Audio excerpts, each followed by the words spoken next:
বিমানবন্দরে জমতে শুরু করেছে লক্ষ লক্ষ জনতা প্রধানমন্ত্রী শেখ হাসিনার অপেক্ষায়। আল জাজিরার তথ্য মতে ফের ক্ষমতায় আসতে চলেছে শেখ হাসিনা। 19টির মধ্যে 12টিতে একমত, জুলাই সনদে স্বাক্ষর করতে প্রস্তুত বিএনপি। বিএনপি বারবার ভোটের অধিকারের কথা বলেছে, এমনটাই মন্তব্য করেছেন আব্বাস। দেশে অস্থিরতা তৈরি করে গণতন্ত্রের উত্তরণ বিলম্বিত করার ষড়যন্ত্র চলেছে বলেছেন মির্জা ফখরুল। এতক্ষণ শুনছিলেন সংবাদ শিরোনাম, এবারে বিস্তারিত। বাংলাদেশে অস্থিরতা তৈরি করে গণতন্ত্র উত্তরণের পথ বিলম্বিত করার ষড়যন্ত্র ও চক্রান্ত চলছে বলে মন্তব্য করেছেন বিএনপি মহাসচিব মির্জা ফখরুল ইসলাম আলমগীর। তিনি বলেছেন, বিএনপি বিশ্বাস করে যতদিন জাতীয়তাবাদী যুব দল ও ছাত্রদল টিকে থাকবে ততদিন গণতন্ত্রকে ধ্বংস করার কোনো শক্তি জয়ী হতে পারবে না।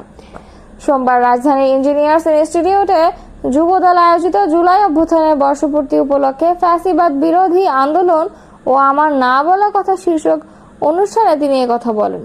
মির্জা ফখরুল বলেন, একটি ধ্বংসপ্রাপ্ত অর্থনীতি ও রাজনৈতিক কাঠামো ঠিক করে সামনের দিকে এগিয়ে নিয়ে যেতে হবে। এটা বিএনপির প্রধান চ্যালেঞ্জ। এখন সময় এসেছে বিএনপিকে দায়িত্ব নিতে হবে দেশের কাঠামো ঠিক করার। তিনি আরো বলেন, বাংলাদেশ কখনো মাথা নত করেনি, লড়াই করে সামনের দিকে এগিয়ে গেছে। বিএনপি দীর্ঘ 15 বছর লড়াই সংগ্রাম করেছে দেশনেত্রী খালেদা জিয়ার নেতৃত্বে, এরপর 6 থেকে 8 বছর তারেক রহমানের নেতৃত্বে। প্রসঙ্গত, গণতন্ত্র পুনরুদ্ধারের সংগ্রামে আপসহীন ভূমিকা রাখার জন্য বিএনপি চেয়ারপারসন খালেদা জিয়া এবং ভারপ্রাপ্ত চেয়ারপারসন তারেক রহমানকে সম্মাননা স্মারক দিয়েছে যুবদল। বিএনপি যে কোনো সময় জুলাই সনদে স্বাক্ষর করতে প্রস্তুত বলে জানিয়েছেন দলটির স্থায়ী কমিটির সদস্য সালাউদ্দিন আহমদ। সোমবার রাজধানী ঢাকার গুলশানে নিজ বাসভবনে এক সংবাদ সম্মেলনে তিনি এই কথা বলেন। সালাউদ্দিন বলেন, জুলাই সনদ হাতে পাওয়ার পরই বিএনপি 30 তারিখে কিছু সংশোধনী সহ জবাব দিয়েছে। সনদ বাস্তবায়নে বিএনপি সর্বোচ্চ সহযোগিতা করেছে। জুলাই ঘোষণাপত্রের ঐতিহাসিক ও রাজনৈতিক গুরুত্ব রয়েছে। ঘোষণাপত্রে যেসব প্রস্তাব ছিল সেগুলোর জবাব ফেব্রুয়ারিতেই দিয়েছে বিএনপি। ওই প্রস্তাবে 26 মার্চকে উপস্থাপন করা হয়নি, এতে দলটি দ্বিমত পোষণ করেছে। পাশাপাশি রাষ্ট্রীয় ও সাংবিধানিক স্বীকৃতি চতুর্থ তফসিলের মাধ্যমে প্রদানের বিষয়টিও উল্লেখ করা হয়। ঘোষণাপত্রে যে সংশোধনী বিএনপি দিয়েছে তা যদি গ্রহণ না করা হয় তাহলে দলটি সনদ পাঠের পর প্রতিক্রিয়া জানাবে বলেও জানান তিনি। বিএনপির এই নেতা বলেন, সনদ বাস্তবায়ন নিয়ে অনেকে বলছেন বিএনপি নাকি সহযোগিতা করছে না কিংবা নিশ্চয়তা না পেলে সই করবে না, কিন্তু বাস্তবতা হলো বিএনপি সর্বোচ্চ সহযোগিতা করছে। আমরা ফ্যাসিবাদ বিরোধী ঐক্য অটুট রাখার আহ্বান জানাই।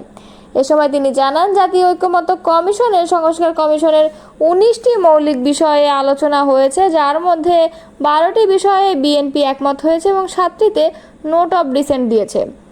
এদিকে আগামীকাল মঙ্গলবার রাজধানী ঢাকার মানিক মিয়া এভিনিউয়ে বিকেল 5টায় জুলাই ঘোষণাপত্র পাঠ করা হবে বলে জানিয়েছে প্রেস উইং।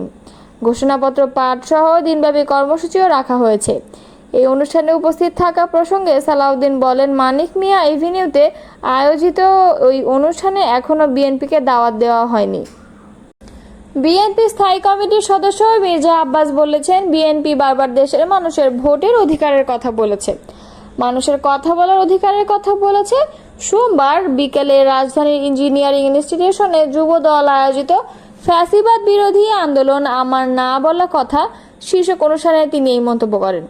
মির্জা আব্বাস বলেন, গণতন্ত্রকে সুসংহত করার জন্য সুবর্ণ সুযোগ এসেছে, তা নষ্ট করতে সরকারের ভেতর ষড়যন্ত্র হচ্ছে, আমরা সেটা দেখতে পাচ্ছি।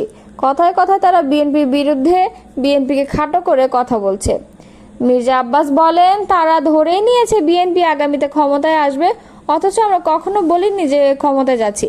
বিএনপি বারবার দেশের মানুষের ভোটের অধিকারের কথা বলেছে, মানুষের কথা বলার অধিকারের কথা বলেছে। এনসিপিকে উদ্দেশ্য করে বিএনপির এই সিনিয়র নেতা বলেন, ফেসবুকে শুনলাম একটি নতুন দলের নেতারা আমাদের নেতা তারেক রহমানের বিরুদ্ধে স্লোগান দিচ্ছে। এগুলো কোনো রাজনৈতিক স্লোগান নয়, দেশকে সুসংহত করার স্লোগান নয়।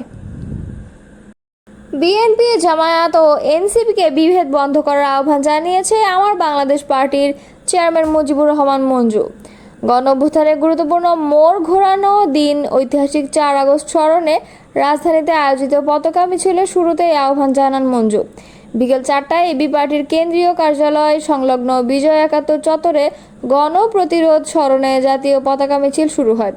মিছিলের আগে প্রধান অতিথির বক্তব্যে মুজিবুর রহমান বলেন, গণ অভ্যুত্থানে দলের ব্যানার না হলেও নির্দলীয় অবস্থান থেকে সর্বোচ্চ সমর্থন ও ভূমিকা রেখেছে বিএনপি, জামায়াত সহ বেশ কয়েকটি রাজনৈতিক দল। তাদের শত শত নেতাকর্মী শাহাদাত বরণ করেছে এবং হাজার হাজার সমর্থক আহত ও পঙ্গু রয়েছে। কিন্তু এখন কোন দলের অবদান বেশি তা নিয়ে তারা পরস্পরকে আক্রমণ করে কথা বলছে।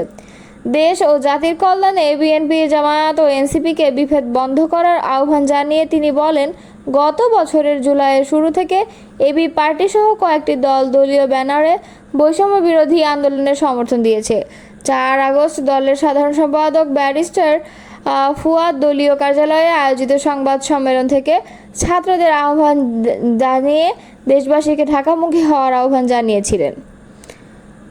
এবি পার্টির চেয়ারম্যান বলেন, জুলাই আগস্ট জুড়ে এবি পার্টি প্রকাশ্য দলীয় ব্যানারে রাজপথে সংগ্রাম করেছে, রক্ত দিয়েছে, কারা নির্যাতন ভোগ করেছে।